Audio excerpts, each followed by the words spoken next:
রাস্তায় পথচারী ঠেকাতে আর কত পরিকল্পনা চলবে যুগ ধরে এই দেশের মহাসড়কে। আপনারা যারা এই ভিডিওটি দেখছেন, যে এটা নোয়াখালী কোম্পানিগঞ্জ উপজেলার বসুরহাট পৌরসভার ৩ নম্বর ওয়ার্ড বাইপাস রোড, করালিয়া কাঁচা বাজার থেকে শুরু করে প্রায় ৩০০-৪০০ গজ রাস্তা দখল করে রেখেছে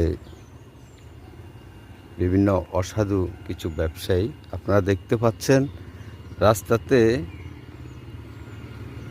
একটি জনবহুল রাস্তা, যেটা বসুরহাট বাসস্ট্যান্ড থেকে করালিয়া পর্যন্ত বাইপাস সড়ক নামে পরিচিত, এবং এখানে এক হিসাবে ধরা যায় একটা পর্যটকের স্পটের মতো। এখানে প্রতিনিয়ত মানুষ এই রাস্তাতে অনেক বাইক, বাস, প্রাইভেট কার সহ অসংখ্য গাড়ি চলাচল করে, এবং বর্তমান সময়ে রাস্তায়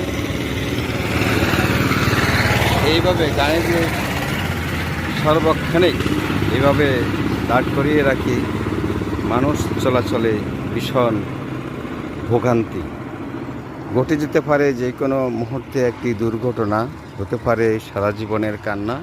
আপনারা দেখেন দীর্ঘ সময় ধরে এই রাস্তাটিতে এই ট্রাক্টরগুলা এই রাস্তাটা দখল করে থাকে।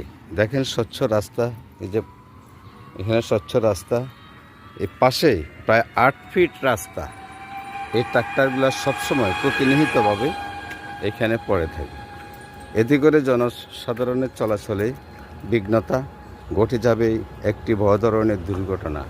দৃষ্টি আকর্ষণ করছি স্থানীয় প্রশাসন সহ রাজনৈতিক নেতৃবৃন্দ।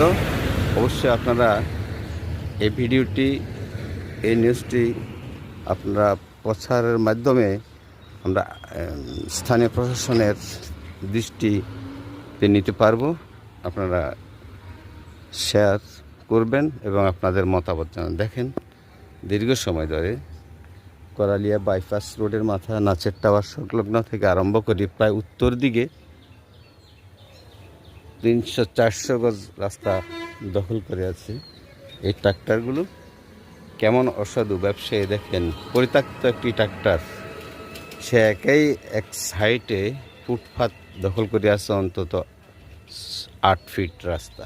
দেখেন পুরো রাস্তাটি একসময় এই যে কোটি কোটি টাকা